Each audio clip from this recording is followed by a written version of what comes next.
I do not need someone to prove how good I am. It's not something about me anymore. I'm just merely there to let you prove how good you are. I think we want to recognize for our efforts, right? Hair is beyond just a haircut. It is about trust. There's an inner desire to look a bit more unique, look a bit more special. For your clients, are they a certain industry, demographic? So it's not what they do, it's how they view themselves. Welcome to the next episode of the Man on a Mission show. And guess what? We are at episode 21. 21. This guest happens to be a business owner of the oldest industry. Right? Think about it. What is the oldest industry ever to existed? Bloodletting. No, of course not. So it is kind of really? related though. Oh, Loan okay, okay. sharks. Loan Loan shark, yeah, sharks. possible. Okay. Yeah, but do you see him as a loan shark? Right, so today we will dive deeper, right, and see how this man with his grit, with his sustainability mindset, with his eagerness and passion in the industry, adapt and evolve for the last 30 years and how he became the man he is today. Hi, I'm Guang Yao. I'm the salon owner for Roots Where Hair Begins. And I'm on a mission to bring hairdressing to everyone who believes that they can bring confidence to the ones that they want to help.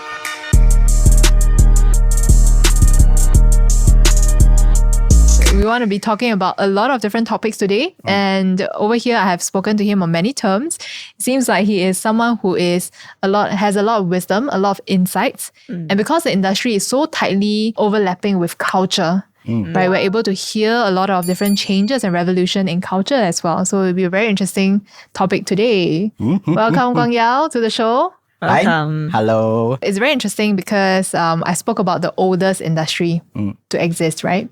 So could you tell me a little bit about in a very quick way, a summary of your many years of experience in the industry and what do you see change over the years? So for the last 30 years, I've been given the opportunity to interact with all sorts of people, being young, being old, being able and disabled. And being in the position where I can help them to feel really good about themselves. And sometimes I do have times that I make them feel horrible, for sure. I'm not perfect, right? But I'm glad that over the 30 years, being able to be in the position again and again and still enjoying it, helping people to feel really good of themselves, give back the confidence to them through their hair. And for the 30 years I've looked at hairdressing, there is definitely some changes where it was more of a very traditional work, traditional craft, to a generation where now we have more hairdressers than artists or individuals that claim it as an artistic form, self-expression, being more edgy, being more traditional, both at the same time. Wow. The craft did not change much because hair didn't change much. The only difference is having less and more lah. And now we have technology, you can actually have fake one some more. Yeah. However, the approach behind it and the approach through it has changed a lot. And I also feel that there are things that I myself look upon what I've done 30 years to now, very different. So nowadays, we no longer just do hair, do things regarding to hair, helping people to really put their foot down to take care of their hair. It versus like during the 80s, is basically you go to the salon will do everything.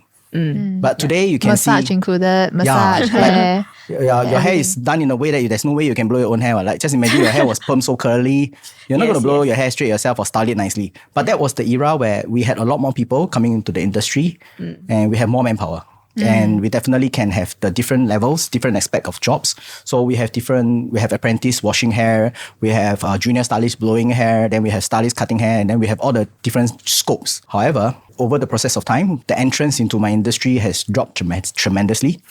As in, not many people view this job as something that is lucrative or something professional, or it's not basically a job that they will want to go for if they have a chance to have an education. And even the salon owners, a lot of the business owners themselves didn't want their children to take over. So that changed our industry quite a fair bit. To now, we provide, more of us, we are just providing hair for clients that they can go back and redo themselves, style themselves, self-expression through our help. So that's that shift. Yeah. So clients are no longer 100% dependent on every aspect of the hair, but the most valuable part is still there. The part that you prepare the hair for the client, that part is still the same all these years. But anything after is no longer that. there's a big change already with the technology, with social media, with contents. People can learn how to do their own hair. Yeah. But they just need to have the correct hair. So that's where my industry or myself still in that position where we can deliver. Wow. That's a lot of things to unpack. So I really want to go deep into it because we talk about major shifts in trends, major shift in consumer behavior, how technology, social media has caused or rather shaped this hair industry as a whole, and how has competition coming in changed the importance of craft among the hairdressers today, right? But I want to start with yourself, right? Because I believe that as business owners, we are ourselves the people who are driving the business and the philosophy behind the business. So for you, right, I remember we had many conversations, and one thing that really stood out to me was how you view this not as a job or a service, but as a way to connect with your clients and to make friends with them, to understand about their world, and to give them that medium to communicate with you as well. So could you share a little bit more about that to the audience? I believe a lot of you actually will have gone to the salon the day you remember, or gone to the barber the day you can remember things. And over the entirety of your life, you have interaction with some, a few of them, or some many different type of people. So a hairdresser, in my perspective, has always been in the position where we can be so much closer to someone in the much more intimate way. Not in a lewd way, but in a very intimate way. Because one thing about human to human is that has never changed, is the contact. How one person literally touch each other. Yeah. Not just by words. It's that contact, that motion, that emotions that comes through the process of connecting with the person through touch. And as a hairdresser, we actually contact with the client directly. And I am quite sure many of you can let people touch your shoulder, touch your hand, but cannot touch hair. Yes. Because it takes a lot more effort to get the hair done. I hate it. Correct. Yeah. So like, this is something very intimate, yet they allow it to someone else that is the hairdresser or the barber. Yeah. So my industry has this, or at least for myself, this is a position which I feel I'm very honored to be there, where I can help people to go through that process of feeling calm, feeling good about themselves. Of course, I do hope every single time I do the hair, I can provide that part of the service where they feel good after I finish for them. Otherwise, it is that position where they come in, they sit down, they can relax. Sometimes relax a bit too much, not the snoring part, but rather the emotions comes out. And in my salon all these years, I have many times in my salon chair where the client will just break down. The client will just share the innermost heartfelt moments simply because they couldn't talk to someone else. Wow. It's really very interesting. Like, they can't talk to their family. Why? Because the family knows a lot. Too close. Too close. And they're afraid that if they tell the family will worry. Yeah. So the hairdresser a lot of time are in a position where I'm here to listen. I'm not here to judge. And then if you need to, it's a safe place for you to just let out. Because after you step out, I'll be honest with you, I can't always remember every single client's sad moments. Yeah. And to some clients, they actually know that. They just needed an outlet. Yeah. So for my case, it's a lot of time in my chair or during the wash basin.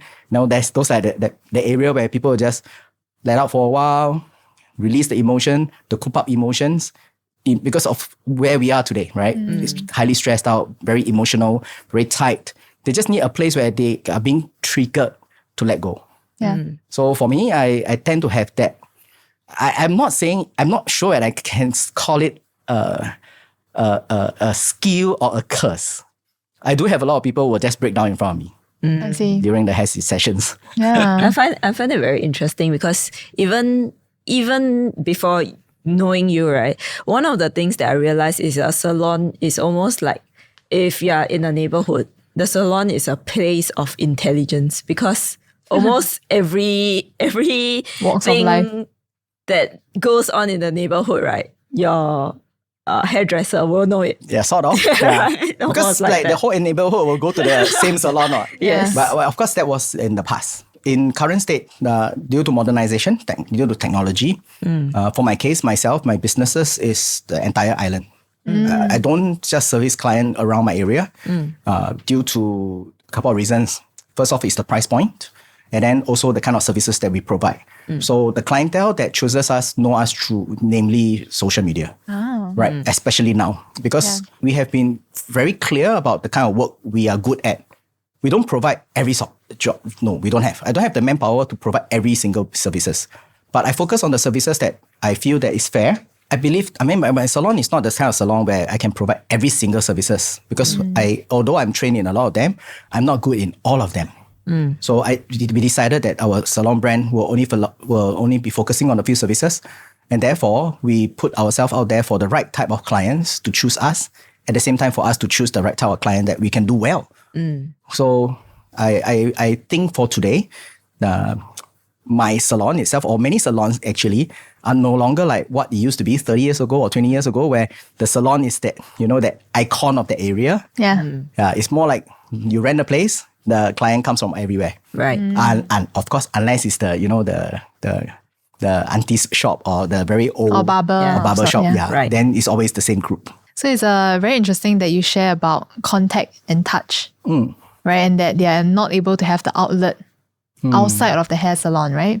So were there moments where when you hear that story that really touch you? Of course. We are all human after all, right? Many of us, actually many hairdressers, the reason why we thrive is because we are wired and geared because of our function with emotions. Hairdressers are very emotional or very passionate people. They are not machines because it's difficult to be a hairdressing machine. Of course, they are. I'm quite sure, yes, they are. But many of us who I feel personally that thrived, that is quite successful, we are people who are very loud. We are very emotional. We are very good in expressive ourselves. And since we are like that, we are also easily or will be impacted by others on the emotional part. So there are moments where you actually either felt the same or someone might just trigger the same emotions that you are having. Cry together. I feel that hairdressers do have that position where we listen to all sorts of stories, all sorts of emotions. Sometimes more juicy than what you see on soap operas. Wow. But a lot of time, moments where people are at their weakest. And I believe sometimes you can see on social media, there are some that they actually share. I'm not sure they're real or not, but they share their moments where they lost their family, they lost their health, or some even to the extent last moments. What do you mean by last moments? For myself, I was given a few opportunities. There were a few sessions where I will go to their house. Normally, I don't do out of salon services. It's only rare moments. And the reason is because they are unable to step out anymore. Some are in the hospital, some are at home. So they are at their last moments. And still they would prefer to have the integrity. They still want to have that same feeling of the hair service. I want to have my hair cut. I want to feel myself again. So those were the moments where I was given the opportunity to go there, provide that very last one, that very last service. And you actually have that, I would say, the most genuine emotions you will have with another person in their last moments. Because there's nothing else. That's the last one. And some of them, they actually know. It has a very weird, yet very serene feeling to it. Like you finish the service, you step out. That moment when you go back home, that moment itself is very weird. I don't know how to describe it in terms of words. It's a different state of mind. But you just know that, okay, that's the last time I see this person. Did they tell you openly that will be the last? Usually you will know. Oh, you sense it. It's not like they tell you about it. You just know lor. I mean, they are already very, very weak. So that's why they cannot get out of the hospital anymore. They are bedridden. Then they are, one of them is actually my own uncle. So it was just days later. Then we received the information. Then there are some of them are clients, which some of them have been doing them for many years. Then there's one awkward one, which I was invited to actually give an eulogy. By your client. Oh, wow. But personally, at that time, at that moment, I had to reject. I knew in a way what the family would have wanted. Okay. but I felt it was not fair for me to do the eology over their family members. And at the same time, the eology was not requested by the client. It was the family. They felt that, oh, you came for the last haircut, why don't you give it eology? I was very honored. But I felt that while I have been doing the client's hair for many years, I only know the person who sits in my chair for what they showed me. Correct. Not anything else. It has always been my professional ethics that I do not pry beyond this chair. If you tell me you got divorced, okay, I know you are divorced. I will not ask you how many kids you have, what is your job, or sometimes I might ask what's your career path to design the looks, but I will not ask beyond those things because I only accept whatever information you let me know. If you want to lie to me who you are, just be it. I will trust you the moment you sit in your chair. Yeah. That's it. Because that's the relationship. The relationship is right there, right this moment. I'm your hairdresser, you're my client. Whatever you share to me, I will trust you on it. And then I base that on their emotions. So when this client seek for that eology, the family asks for me, I cannot say that I'm very, very close to her to the extent that I can share a lot about her. Yeah. But I am honored. I was very honored that she still requested that she would hope to have another haircut. And I think that at that time they already knew, the whole family knew. She was actually shutting down already. That's why she didn't want to shut down in the hospital. She came back from the hospice, stay at home. I went to her house, do the hair for her. Thanks for sharing that. It's a very deep and emotional journey for sure. And when you walk out of that door after the haircut that day, right, how do you feel about what you do?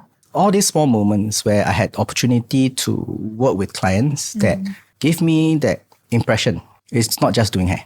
I think many of us by now would have realized that hair is beyond just a haircut. It is about trust. You're trusting someone with part of you, like literally part of you. Yeah. Like in the Chinese culture, your hair belongs to your parents and you cannot anyhow cut. That I remember. 身体受于父母, right? Yeah. And it is disrespectful in that sense. But now is that it's the same concept as in someone trusts something that will give them the boost of confidence or wreck their image to you. It's actually quite big. I mean, there is an unorthodox quote about hairdressing. Yeah. Your hair is only second to your virginity. Oh, wow.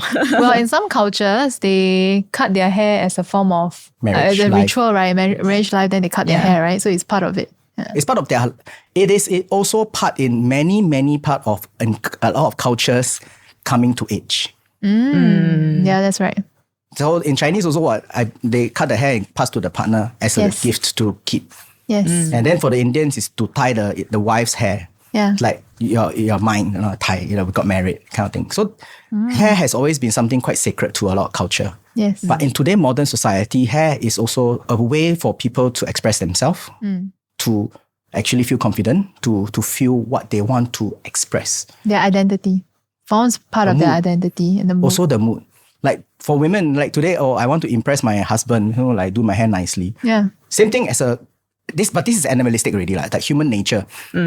You will find a better spouse through looking at the spouse being in the healthiest state. This is human nature. That's why we want to glow up, why we want to improve our skin, because we want to attract a better half. And hair is one of them, because a good looking hair makes you look healthy, and then you are attractive to another person because you're healthy. And this is innate as a human or as an animal, So this is an instinct, very instinctive. And as for hairdresser itself, of myself, I think this is something that I am in the position to be there to help others to achieve that. But of course, my approach is slightly different. It's collaborative, not imposing. I do not need someone to prove how good I am. It's not something about me anymore. I'm just merely there to let you prove how good you are. I'm just a facilitator for you and your hair. We'll get to the collaboration part in a while. I want to double down on identity, right? Because I think it's a very interesting topic to talk about in today's context, especially in the new generation where they are trying to figure out their identity. Because a recent quote that we learned, do you remember the quote? Which one? So many. Godlike technology. Wow. You're testing we have me right a medieval institution. We have Traditional values, but we have godlike technology. Traditional rules, godlike technology. Yes. So medieval institutions, outdated values, and godlike technology. So there is a lot of conflict, Yes. right, in how technology is advancing, how the human nature is adapting to the world, how institutions like governments, state boards, schools are trying to adapt to modern society. And because of that, a lot of people have some identity crisis or identity issues, and they try to find themselves again, right? But over here, we're talking about, of course, hair as a form of self-expression. And naturally, that ties in very closely with the idea of finding identity. I mean, in the Asian context, what do you notice about how Asians in general are using their hair as a form of self-expression and identity? If we talk about Singapore as a context, Singaporeans are not as anal for sure. This is for sure. Two reasons. First, our climate is really very hot and humid. So as long as it's so-called wearable, neat enough, most people are quite okay already. That's why in Singapore, for only a handful of people that looks beyond that is those people with, well, really better looking hair. So in Singapore's very interesting context, when you step out, you will take a second look, if not a third look on with someone with nice hair. Yes, that is true. It's no longer the handbag. Last time it's like the handbag. Yes, correct. So it's either you have very nice hair and you're very well dressed, or you're normal. That is that. So difference. Yeah. For identity-wise, and like for current situation on hair itself, I feel that it can be in a position where I won't say show of social status, but of an individual's way to let people or what they want people to feel about them. Because now we are really definitely very exposed with all the social media, with all the media center, all the media platforms. Especially very well-dressed cultures like Korean, or rather I would say more like K-pop. Not Korean as a whole, but K-pop. Right? And very curated looks. Correct. Very curated looks, very proper. Taiwanese as well. Japan, they are known for being very strict about their beauty regime and all these things, right? However, Japan is a bit different from the rest of the world. Because in Japan, the context is looking good is a courtesy. So it's very different. It's for other people in terms of like I must be nice looking for other people, not for yourself. No. So like their mindset is, why should I make other people suffer? Just like why you go when you're sick, you wear a mask. It's because you don't want to spread a disease to other people. It's just like you know that you're gonna perspire a lot. Why do you want to walk into the aircon room where other people smell your pungentness? I see. You're just being very conscious about other people. But if it works, it's only when the whole entire society thinks this way. I see. You see, if we are in a way lucky enough to attain an era where traditional Chinese had, so 我为人人，人人为我. So when you are always concerned about others, you will always protect others and you will take care of another all the time. If the whole culture is the same, why would you have any fear of danger? So that was traditional. It's a very old mindset that the Chinese used to have. Things change. You just need someone to break the link. Why not I take more? It's just like that. I mean, the Japanese are known to be very courteous. Everywhere they go, they'll like but that's a cultural. Right? But that's also a very cultural thing. They can bow to you, smile at you. Is because they are culturally trained. Not necessarily that they understand. Or they truly respect. I mean, this one we understand. Because this is what we call social norms, right? This is their social norms. We are not Japanese to actually understand that. It's just like I was mentioning about some of the things that we are Chinese. When I mentioned to a lot of Chinese, they just, understandable. But if you try to express the exact same mindset to an American, they couldn't understand it. Because it's cultural difference is so extremely different, like opposite. And it's not right or wrong. It's just that I don't take care of myself, who else will? So the best person to trust is myself. I see. But for the Chinese is that traditionally is I will trust someone else. But what if you believe that and everybody also believe that, and you will make yourself a trustable person? That's why to the Chinese, integrity is number one. It has always been integrity. So that was the culture. Yeah. So the Japan, they do their hair nicely or they express or they dress up nicely because it's a form of culture and a form of respect for others. For others. How about in other Asian countries? Let's talk about Korea or Singapore or other countries in this region.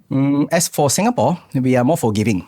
I mean, honestly, again, it's the weather. Honestly, Singaporeans are very good in giving ourselves excuses lah. We don't have the time. We are so busy. Again, the climate doesn't help. I don't have the good hair. I don't have the time. I don't have the money. And then we can find all the reasons. Yes. And as for the Korea, it's also at a different level now.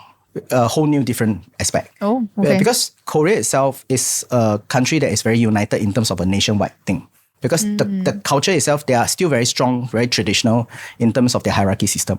I so see. it's always been a top-down approach. And then so even if my country right now, my leadership say, okay, we should be modernized. Yeah. Everybody would learn how to be modern.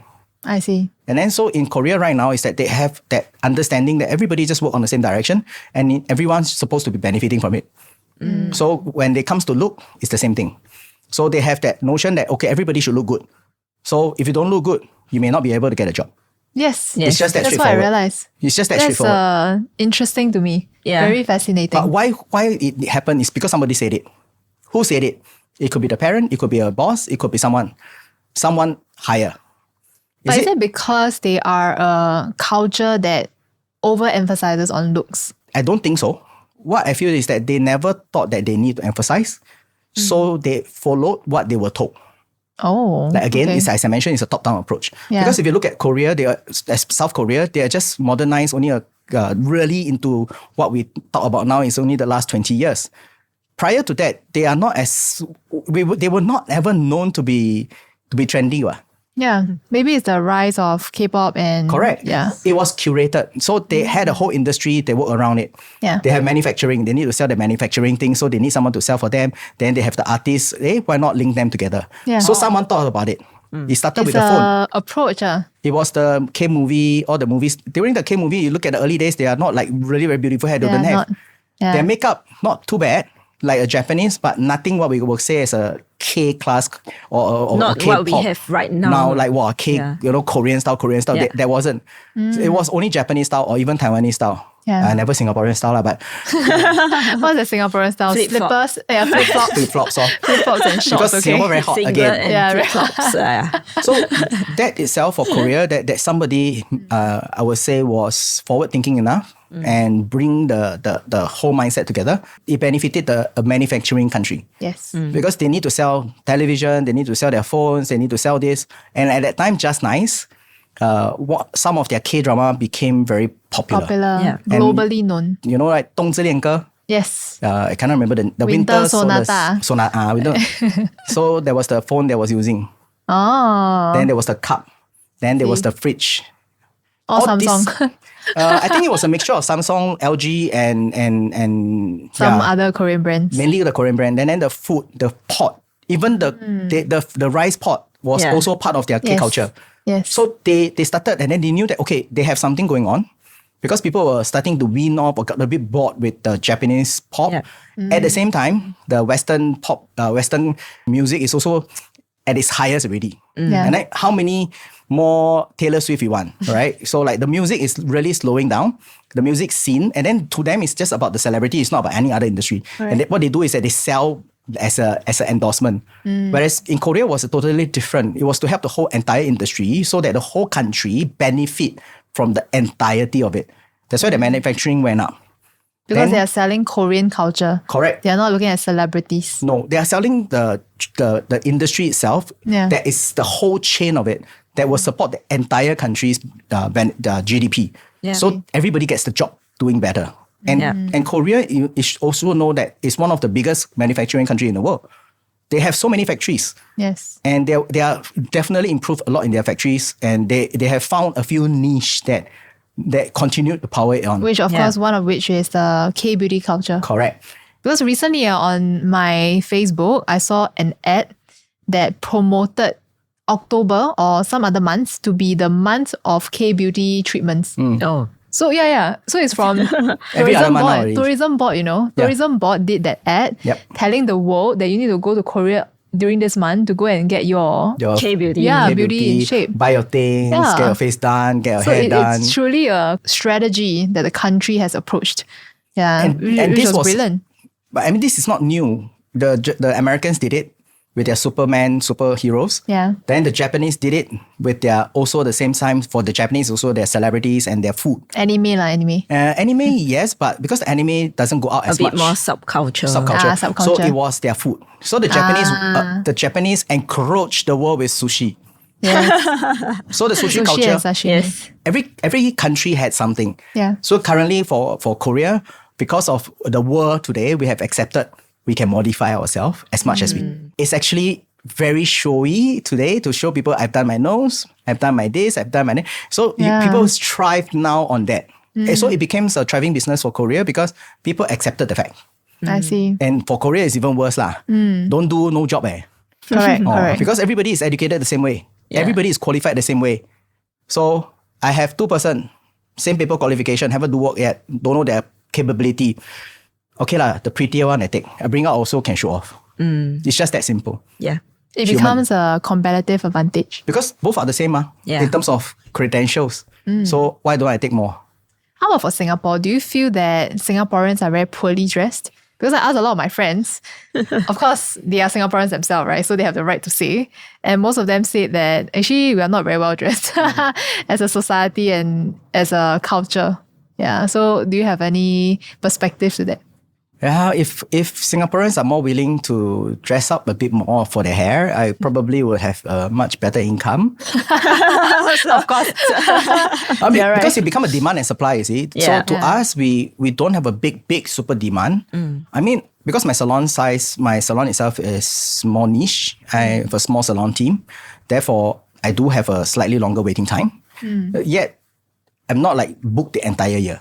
No, it's not In like Korea, it's possible. Or the entire month. a few months. I don't think anybody is entire year unless they purposely do it that way, which means that they limit lah. So limit to Okay. maybe 2 clients a week. Okay. Possible. For Singapore, the reason why Singaporeans don't, as I mentioned, dress as much as they do is because the attention was different. So at one point, it was we did a budget study before.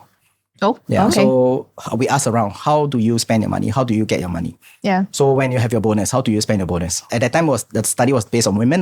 The first thing, not the most, the first thing that the woman will spend is to buy a bag when they have a bonus. Handbag. Right. Handbag. I see. Luxury bag, Yeah. usually. Second, now is, second thing will be holiday. Oh, okay. Third thing, facial products. Oh, facial product. 保养. Okay. Then clothes. Okay. What's balance? Hair. Hair. Oh, okay. How long ago was that study? At least 10 years ago lah. The survey was done. They were asked around. And that was a very common understanding.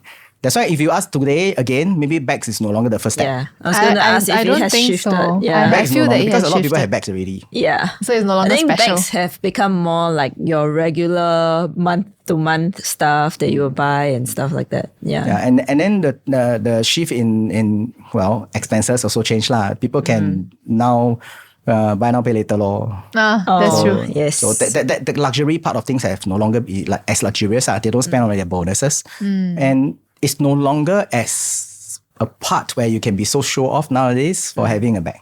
In Yeah. the past, yes.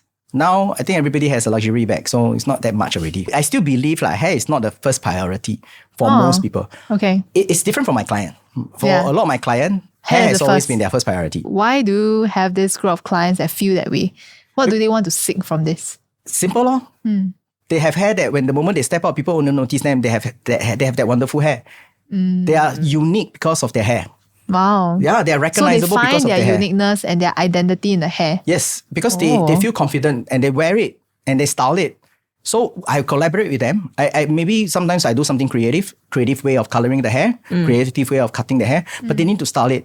But because we have a symbiotic relation, they can recreate the works that I do for them. Yeah. And then since no other people is doing the same, they are not willing to style themselves. Obviously, Yeah. they don't get the look every day. They get the look in the salon, maybe on one picture. Yeah. But if you are looking the same way almost every day, then you will be an iconic person already. Because your hair is always in that, wow, Yeah.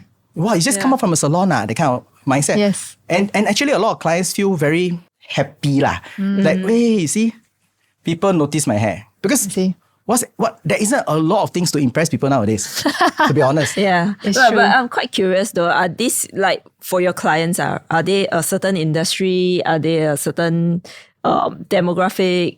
Because they have a priority or a focus on their hair. It seems to be a bit different. Is it more client facing or customer service? Or it's across all Across. ages? Oh. All ages, all clientele, all age group, all demographics. The way we approach hair is the same as the same type of client. So it's not what they do, it's how they view themselves.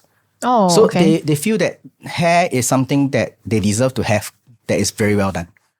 Or some of them many of them actually, prior to coming to us, they had not so good experiences, or they were never in the position that they were empowered or satisfied with the hairstyle that they had.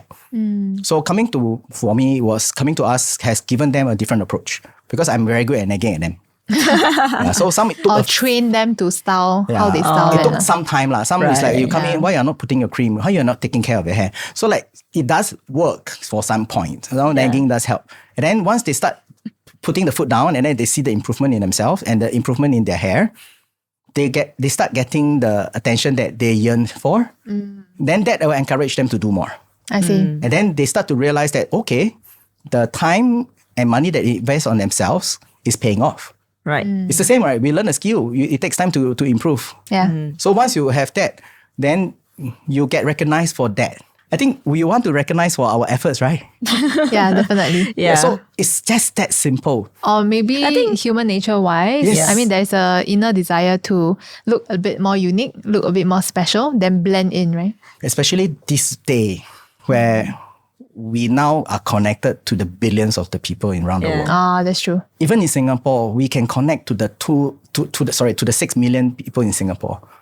Just like that. Last time, you know the people around your work area, like that few thousand people. But now you have the opportunity to see, influence, being influenced. And that changes everything. And you will suddenly feel so small. Yeah. Yeah. I mean, last time you're the prettiest person in your village. Your village only had 50 person. Right?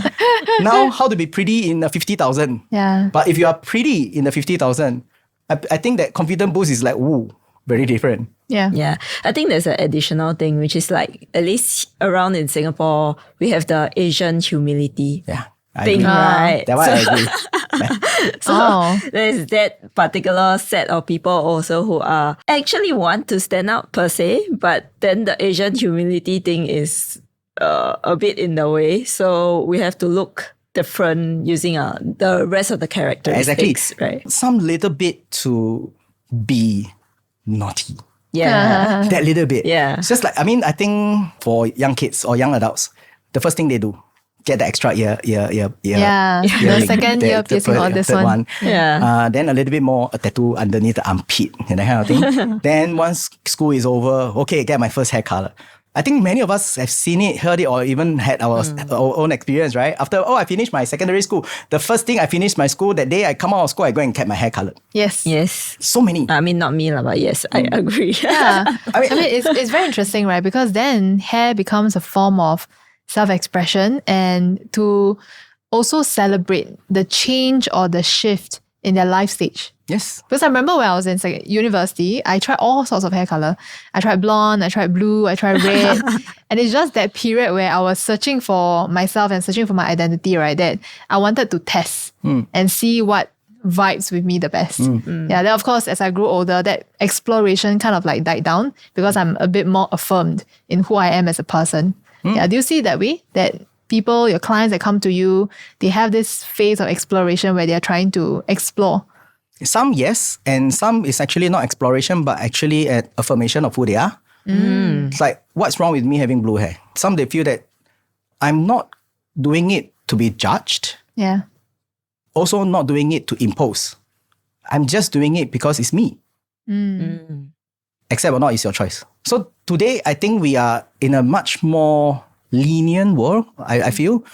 I mean, I agree at the early stage of social media, especially, people are more critical. But I think today, whatever we do, if we were to put on social media, we have reached to a consensus that we believe that nonsense people, ask them to just go away. It doesn't matter, because if you want to be negative, why should I bother?